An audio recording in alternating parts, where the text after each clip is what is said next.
You better fix your brother. Dad barked at me after I nearly died, but I was done parenting their kids while battling kidney failure alone. Hello everyone. I am a 40-year-old male from a large family. I'm the second oldest of 9 children. My older sister Lena is only a year older than me. There is a 6-year gap between me and my next sibling, and my mother had children every 2 to 3 years. Since Lena and I were the oldest, we were constantly tasked with looking after the younger children and doing housework.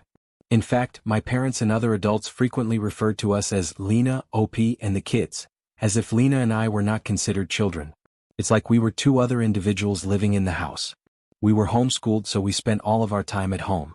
Part of my job entailed getting up, making breakfast for the kids, and getting them started with their school or activities before beginning my own schooling. Lena slept in since she was a night owl, and it was her responsibility to help with the baby at night because there was always one. Lena and I did the majority of the household tasks. We alternated between cleaning the kitchen and doing the laundry, which was rather extensive. I did all the guy stuff, like mowing the lawn and putting out the garbage. As I became older, I delegated some of these responsibilities to my younger brothers, but it was still my obligation to make sure they were completed. When I was old enough to drive, I would conduct errands and transport the kids around. I can't tell you how many times I've taken the kids to playdates or doctor's appointments. I'd often snuggle the youngsters into bed and tell them stories. These things seemed natural to me at the time, but in retrospect I felt more like a second father to the kids than a sibling. As teenagers, Lena and I had a lot of flexibility to hang out with our friends if we finished our tasks. We did not have cell phones back then. If we wanted to go out, we would just tell our parents, and they didn't mind as long as we returned by the next morning. I moved out when I was 20, but I still spent a lot of time with my parents. And one of my younger siblings was virtually always there at my home. Kel, one of my brothers, has basically lived with me since he was 14 years old because he and our mother did not get along. Cal was 17 years old when he was involved in a car accident and called me rather than his father because I was the one who handled such situations. Throughout this period, my parents frequently mentioned how vital it was for Lena and me to assist with the children because they were so busy with their ministry. I can't remember how many times I had to stop what I was doing to care for anything because mom or dad were counseling someone. Sorry, I think I'm rambling. I hope I have accurately described my childhood. Let us go forward. I hadn't dated much, but when I was 25, I met and began dating Mira. We fell in love quickly and were married less than a year later. My younger siblings adore Mira. She is an excellent cook and hostess. Our house became a popular hangout. My younger siblings began calling her Mama Mira, which they still do to this day. We have now been married for 15 years and have 2 children of our own. Mira was disliked by both my mother and Lena. Lena and Mira get along well now, but Mira and my mother do not. I've never understood why, but I believe I finally figured it out. It's because they believe Mira has taken me away. As Mira and I focused on our relationship and began a family, I spent less and less time caring for my parents. My father initially liked Mira, but their relationship has worsened in recent years. Throughout the years, my father has made statements to me about fulfilling my responsibilities.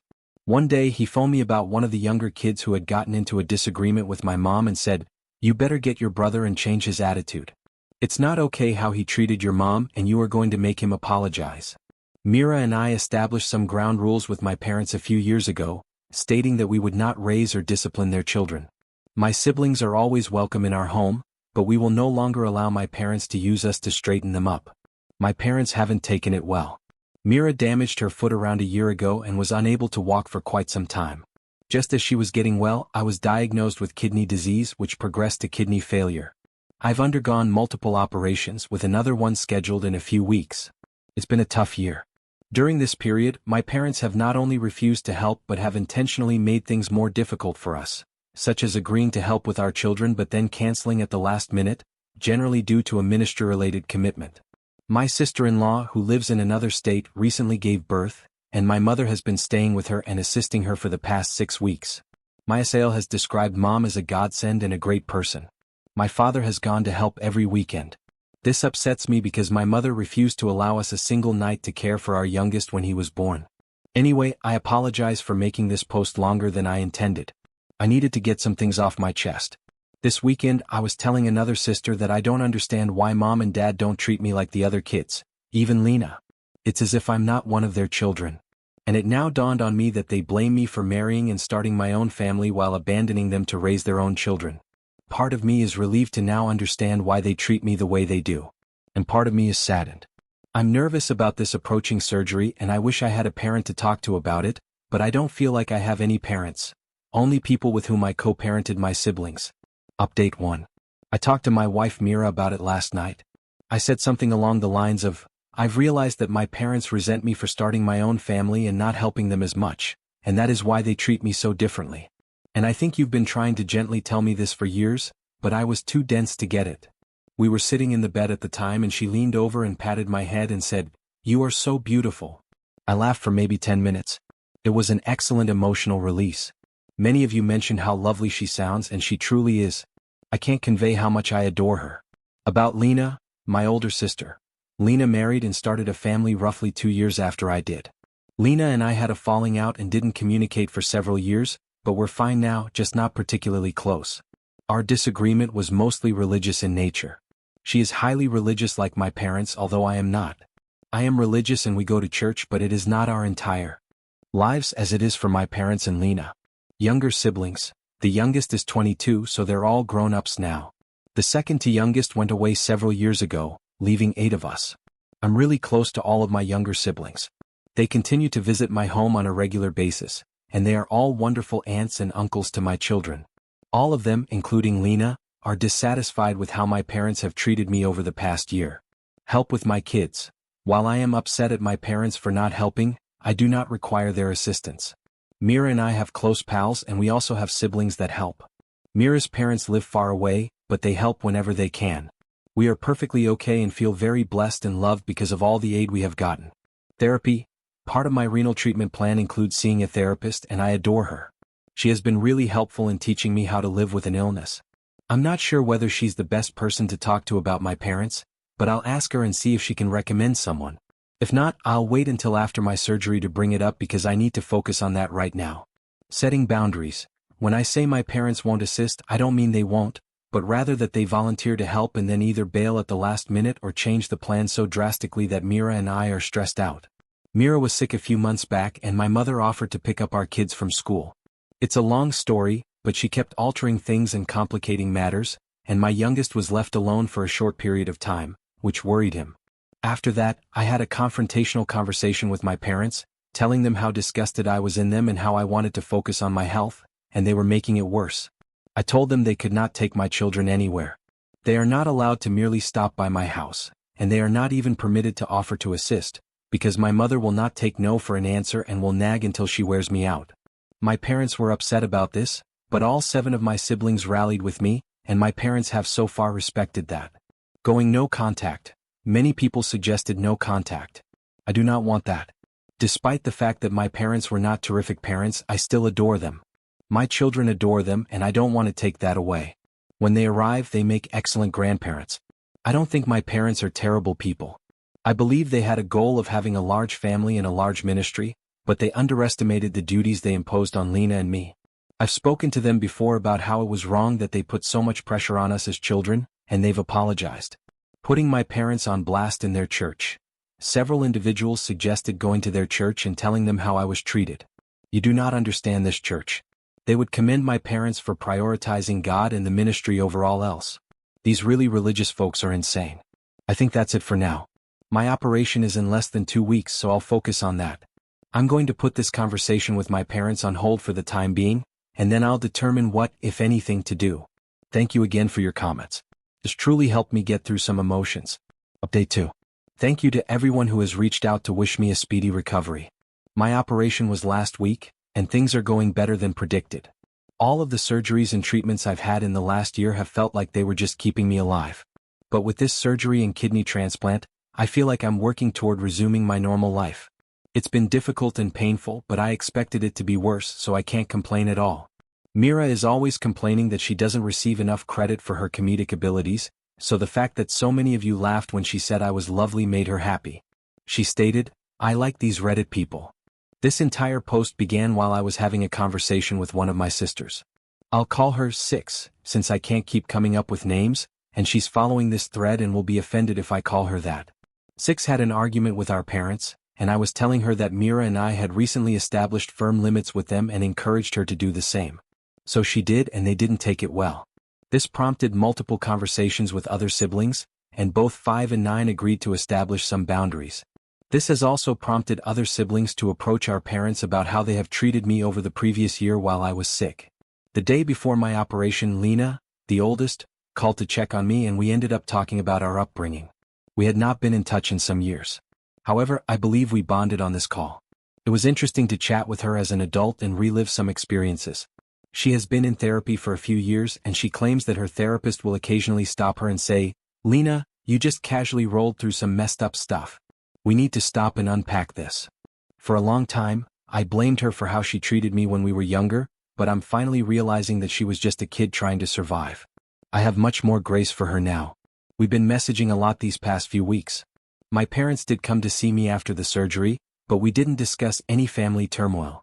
My siblings have stated that they are having difficulty accepting these new limitations. I hope that one day they wake up and realize that all 8 of their children are disappointed in them and that they strive to be better people, but I'm not holding my breath. They appear to be placing all of the blame as they usually do. This is just an attack by the devil.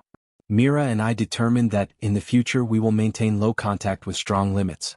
With such a huge family, going no contact would be difficult and would result in a number of unpleasant situations in which we would still need to visit them. We've also talked to our children, and both have shown a desire to establish a relationship with their grandparents. While I don't expect my parents to change, I am confident they will accept our boundaries. My attitude about them has likewise shifted. I no longer feel as if I owe them anything. We will maintain our contact with them because it is best for my family, not because they deserve it. Finally, I was recommended to a family therapist and have an appointment scheduled for next month. Update 3. I've tried several times to write an update, but I either can't find the words or ramble on for 10 pages about my health. I'm going to push through and I hope this makes sense. In May 2023, shortly after writing my first post, I underwent a kidney transplant. Recovering has been the primary focus of my life, but it is not the purpose of my report. So I will try to keep this section brief. Things were excellent. Right after the transplant, I recovered considerably faster than expected. Then, I had a dumb illness which caused some tiny setbacks that eventually led to a larger setback, and my body began to reject the replacement kidney. It was not a good period, and I spent the holidays of last year, 2024, in and out of the hospital receiving various therapies. The therapies were difficult, but they performed their work. My body currently shows no evidence of rejection, and the virus is under control. Maintaining my health and new kidney will be a lifelong journey, but for the time being, everything is stable and I'm feeling better than I have since before falling sick in 2023. I had mentioned how my older sister Lena and I hadn't spoken in years, and when we eventually did, we kept our distance. She had contacted me after my first post when I was beginning to work through some issues, and we discussed how we were raised. We both had lately learned the term parentification and we discussed it. We started communicating more after trauma bonding, which was a new phrase for me. Her family ended up coming to town late in 2023 and staying for a few weeks, giving us ample opportunity to converse and interact. I had harshly condemned her for things she had done as a child, but I eventually realized she was just a youngster who was under a lot of strain, forced to raise a bunch of kids, and she was desperate for some control in her life, which happened to be me. There were many tears and apologies on both sides, since I had not always been kind to her. We've grown closer than we've ever been and we talk a couple of times every month. My family will be visiting her folks this summer. Our children are thrilled as they have grown close as well. I'm not sure how to handle the following bit concerning my parents. My initial post was spurred by some conflict between my parents and various siblings, including how my parents had been unhelpful when I was coping with my kidney troubles. We all banded together and established strict limits with our parents, which they did not appreciate. At first, someone observed, "It sounds like you and your siblings are bullying your parents into being better people," which may be the best way to characterize what occurred. Just before my operation, I had a very direct chat with my folks. I had prepared by writing down the essential points I wanted to say. I wasn't angry when we talked. I merely gave multiple examples of how they had not only failed to help, but also made things more difficult for my family when I was sick. I basically informed them that I didn't need or want their support, since I didn't trust them. Something about that, as well as the fact that all of my siblings were together, seemed to click with my father. He didn't say much at the moment, but he didn't defend himself or try to deflect criticism. Over the next 6 months they would check in by text once a week. If we were feeling up to it, I would encourage them to stop over, which they did several times. They offered to deliver a supper and we accepted. They didn't push when I wasn't feeling it. This was all part of the boundaries I had established, which they respected. Over the course of the year, many things began to change. Honestly, I believe someone showed them my post. My siblings were all aware of it, and I believe that everyone who commented calling them out had an impact. So, thank you to everyone. They left their church, which shocked all of us.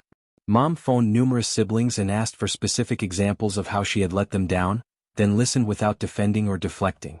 The last of the younger siblings moved out on their own, which significantly altered the dynamics of their relationship. I'm not sure when or why it happened, but things appear to have improved during 2023.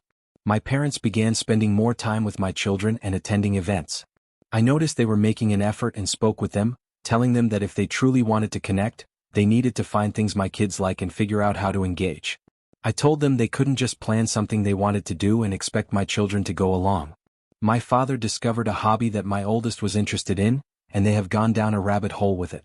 My mother and youngest discovered a place they both enjoy, and they went there together. It isn't ideal, but they appear to be forming a healthy relationship.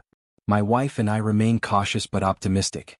In terms of my relationship with them, I've simply become emotionally disengaged. As a teenager, I read Ender's Game and identified with Ender in the way the adults were always setting him up so that he knew he would never have backup. He had to win on his own or perish trying. I felt as if I had no backup or adult support throughout the majority of my life. Just me and then my wife. I've created my own support system among my peers, and that's sufficient. I'm delighted my kids now have decent grandparents, but I'll never have a meaningful chat with my parents about what's going on with me. On difficult days, I have my wife and a few close friends, and I consider myself extremely fortunate because this is more than many people have. Well, I'll stop there before I start rambling.